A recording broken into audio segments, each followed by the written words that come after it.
Our company, a collaboration with four business partners, was established in January 2021. This company's business is focused on business to business or B2B, where it over batik textile to wholesalers, retailers, and associated business at the best price and quality. Our company offers seven distinct, high quality, and appealing style of batik.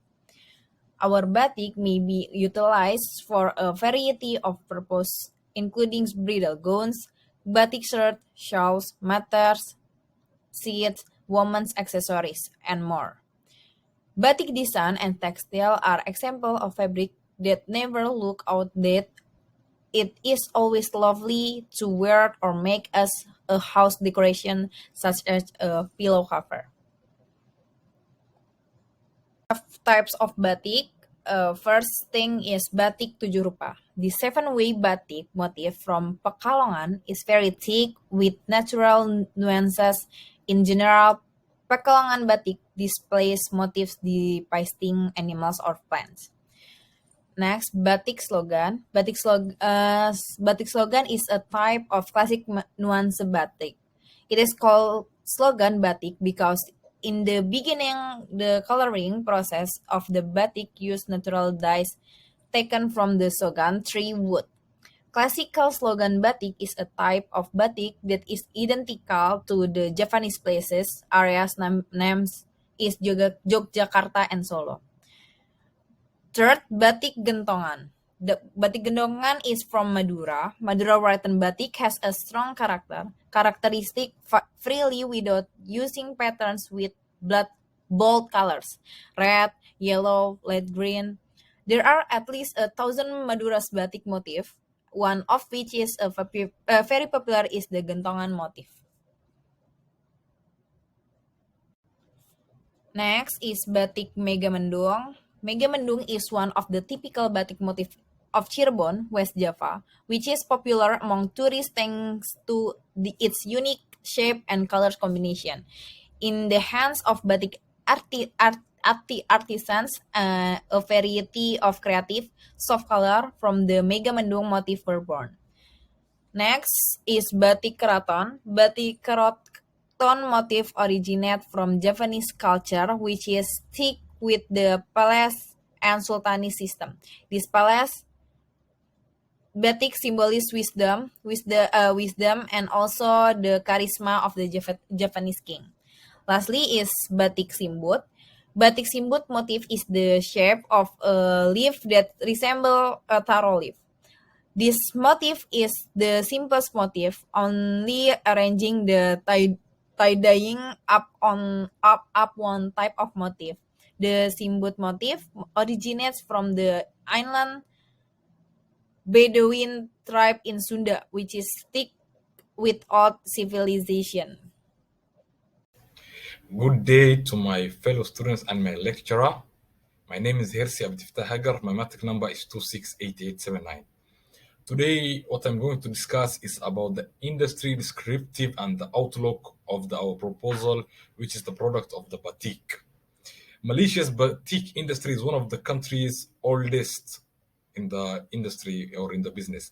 Small businesses predominate and technology is employed at a modest level. However, because it combines cultural and commercial values, this business has demonstrated its ability to attract a large number of individuals, including the government, meaning the public sector, and the non-profit organizations, meaning maybe the private sectors too. Nonetheless, the batik sector contributes to the well-being of the Malaysian economy by generating jobs and business possibilities in rural regions. This sector caters to all kinds of individuals that enjoy art and our culture history. Fashion always returns with a contemporary attitude as trend shifts.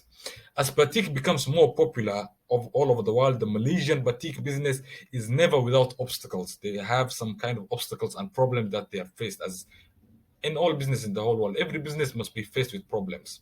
One of the obstacles is the presence of imported batik fabrics from China and Indonesia. Indonesia is also known as one of the biggest industries in regards to the batik, which enter the Malaysian market at significantly reduced costs, giving Malaysian batik enterprises a significant advantage in marketing their product. Furthermore, modern textile products offer printed fabrics with batik theme as an alternative for batik textiles. These two risks pushed Malaysian batik companies to become more competitive in order to survive. Last but not least, recognizing that batik is a cultural heritage that must be preserved, various measures have been implemented, including requiring civil servants and members of the administration, with the exception of uniformed bodies such as the police, to wear batik shirts on the 1st and 15th days of each month beginning in mid-July 2005. Furthermore, batik has required recognition as a highly valued culture art when non-government organizations, the NGOs, such as the Yayasan Penyayang Malaysia, hosted a week Batik Malaysia to support the batik sector in the worldwide arena.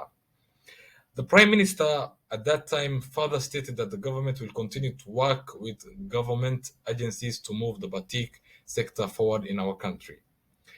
In conclusion, the Prime Minister has also asked batik industry enterprises to constantly perform extensive market research to guarantee that the heritage sector continues to develop. Hello, my name is Richard Putri Maharani Stikoman. My metric number is 275897. I will explain about our market needs. So the majority of business today use a business to consumer business model. The business to business sector, on the other hand, has its market share. Business to business consumers may be fewer in number than business to consumer, but however, business to business customers typically pay a greater price for products or services. So business to business target clients are business that can transform raw resources into a product that can be traded or profited from. In practice, business to business transaction include manufacturers, wholesalers, and retailers. To begin with, businesses must produce things that customers want and desire rather than product that enterprises prefer to manufacture. It is critical for a firm to decide what product it wants to manufacture that will fulfill the needs of the local market. We try to expand the selection so that our customers are satisfied. Next, what I'm going to discuss about is regarding the unique selling proposition or the proposal we are going to try to propose. First of all, as we know, tourism is a significant contributor to the state's economy. As a result, Malaysia must seize possibilities to revitalize the basic business. The main goals that need to be realized are to focus our efforts on the growth and progress of the Malaysian batik industry, encouraging innovation in batik design, finding and creating markets for the consumption of batik products. So, in regarding our proposition, we gave two propositions we're going to talk about. The first one is regarding the Malaysian public transports. Malaysian public transport system, which is governed by the Land Public Transport Commission, is separated into four platforms: the rail, the buses, the taxis, and we have the freight and the tourist. The rail network remains the backbone of Malaysia's current and future public transportation systems. Electric train services, light rail transit, mass rapid transit, and the future Kuala Lumpur Singapore high-speed rail are all part of the rail network. The daily traffic for urban rail services increased by 8.5 to 631,988 commuters in 2015, up to 557,921 in 2011. The yearly ridership for rail in Malaysia is 220 million in 2014. Daily ridership for urban rail services increased by 8.5% from 557,921 in 2011 to 631,988 in 2015 in regard to data from the Malaysian Land Public Transport Commission in 2007. Secondly, what we're going to discuss about is the implementation strategy. We are partnering with a few partners to realize this proposal, which we just proposed, including the batik maker, Malaysia's representative automobile sector, which is called the Proton, Malaysia Handicraft, and the land public, Malaysian public transportation, including rail networks, buses, taxis, and so on. This study, which we made, or the proposal, will incorporate two settings. First of all, the Klang Valley and the Melaka, both of them, since Klang Valley is the leading state with fully equipped public transportation, and Melaka is chosen because it has the greatest tourism definition in Malaysia. One of each means of public transportation will be chosen as a case study or as our proposal for decorating its interior with the batik, with a distinctive batik design, which will be detailed below or in the next. Lastly, this is the proposed design where we try to propose in putting the batik in these areas. First of all, in the bus, meaning in the seat we are sitting, the interior design, we put the batik on it, and this is the design we made. Secondly, we have the batik pattern we want to put in the LRT seater or just in the trains. For example, you put it in the seats, which will make it more comfortable and more better. In the third image, you have the batik pattern on the trishaw. That's how we put it, and the design, we thought it was cool. So we think that's the design which will make the person riding it, at least make it more enjoyable for his ride. Last but not least, we have the batik pattern we wanted to put in the taxi interior, and that's the design we proposed, which is to make it at least more attractive. And when the person or the passenger comes into the car, it looks for him more appealing, and it will make his ride back to his place more comfortable. That's all from me. Thank you. Next is competitive analysis. Our company competition study begins by defining and characterizing the industry structure in which the organization will compete. Competitive analysis may assist in discovering areas where you are missing or progress so that our organization can grasp where it is in the cloud market. Methods for analyzing competition. Analysis our company position is in a competitive market will provide a blueprint for where we should be positioned. And we try to found another company in Malaysia like us. We have two company similar with us. First company is Desa Murni Batik. The strength of this company is Desa Murni Batik is a supplier of batik fabrics and several other types of textile. And Desa Murni Batik was first established in 1974 and location in Terengganu. Weakness of this company is the price offer is quite high for wholesalers, causing wholesalers to try to find other suppliers. Next company is Empire of Batik. The strength of this company is a batik supplier in Malaysia, and many people know about their shop. The price offer for wholesale are quite reasonable. Location in Kuala Lumpur, but this company doesn't have many options like Desa Murni Batik. Okay, so next is target marketing. Identifying the target market is undoubtedly the objective for running our business successfully. We want to market our batik products to textile shops such as wedding dress shop, women's and men batik cloth shops, handicraft shop, and the land public transport commission. Therefore, it is crucial for us to understand the target company's segmentation so that we can decide what products to sell afterwards. So we identify two segmentation based on our business in order to target our market. The first one is demographic segmentation. We can determine our target market with the use of this demographic segmentation. For instance, if a large portion of a population is under 20, we must update batik design that don't look dated so that young people can utilize a batik without appearing to be elderly. The second one is geographic segmentation. Target markets are grouped in this segmentation according to place or area. So, regarding the factors that support it, city, province, and environment, the segmentation tries to identify each target market's need in hopes that each region has unique needs that can be matched to our product or brand's attributes. Hello, my name is Michael Moyo, and I will continue this presentation in speaking about our company's pricing and positioning strategies. Firstly, in this slide, I will explain about our company's pricing strategies. So firstly, I will define a pricing strategy. A pricing strategy refers to the method which a company uses to set the best possible price for its product and or services. For our company, we have opted for two pricing strategies, which are competition-based pricing and value-based pricing. Firstly, for competition-based pricing. Competition-based pricing is a pricing strategy in which we price our products based on what our competitors are charging for their products. This gives our company the advantage of being able to monitor other companies' prices and adjust our prices based on their prices so that our prices may become more attractive to potential customers and consumers. With the average price of batik textile being 13.27 ringgit in Malaysia, we decided to price our textile competitively at 14 ringgit. Next, for value-based pricing.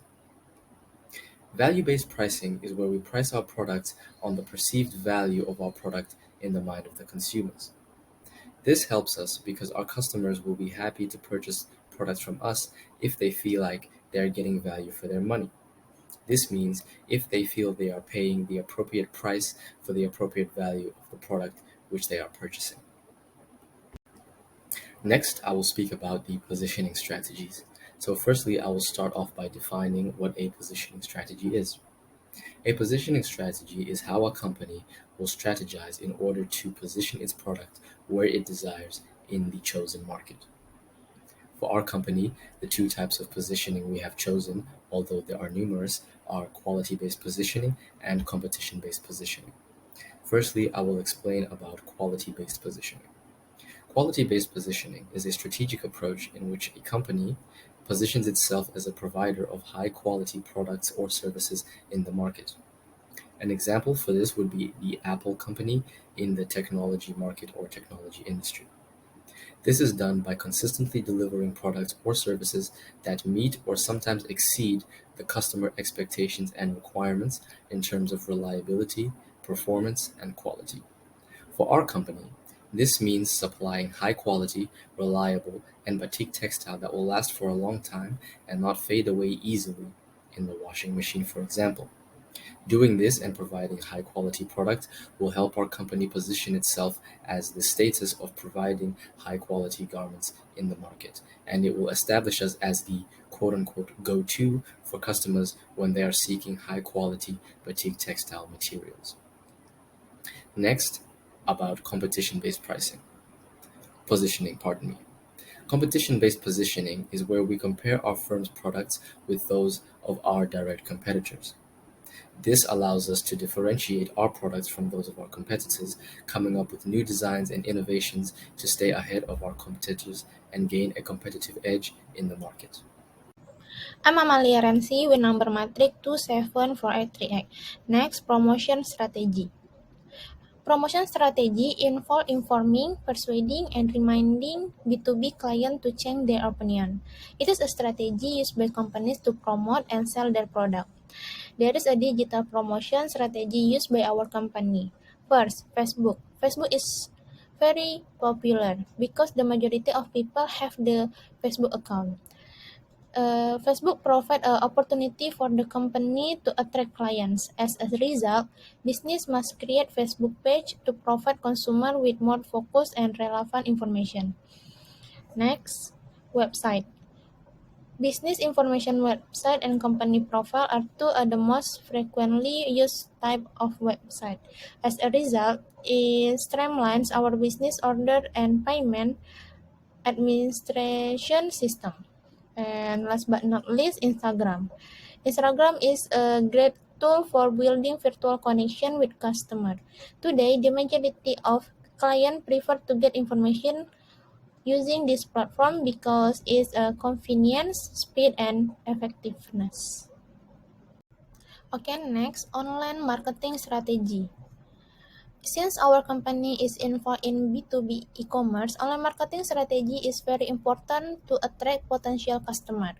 Many sellers and entrepreneurs are now using a variety of technological tools to carry out B2B activity, such as social e-commerce, mobile e-commerce, and apps e-commerce. But our company use social e-commerce because it's a part of electronic commerce which includes social media and online media platform that enable social interaction, as well as user contribution that facilitate buying and selling of goods and services online. For example, our company will remain active on Story, Facebook, and Instagram, organize Q&A session, and post content to communicate with the audience.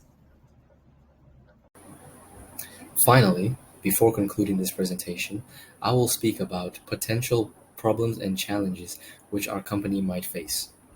As we know, any new business venturing into a market will undoubtedly face some challenges. And for our company, we have identified the following as potential challenges that we could run into in our endeavors. The first type of problems or challenge are economics.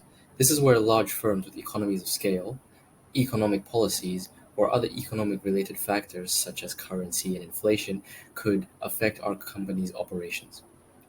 The second type of problem or challenge are regulatory challenges. These include strict licensing and permitting agreements, laws regarding intellectual property, which can really make it difficult for our company to differentiate batik designs and come up with new looks without infringing on these laws and rules. The last type of problem or challenge our company may run into is competition. This is a challenge because established firms with strong brand loyalty and who are already present in the market before us can be difficult for our company to challenge because we would need to take their consumers away from their company and bring them to our company, which may be a challenge for our company to face in the market. That is all from me, and that is all for our group presentation. Thank you very much.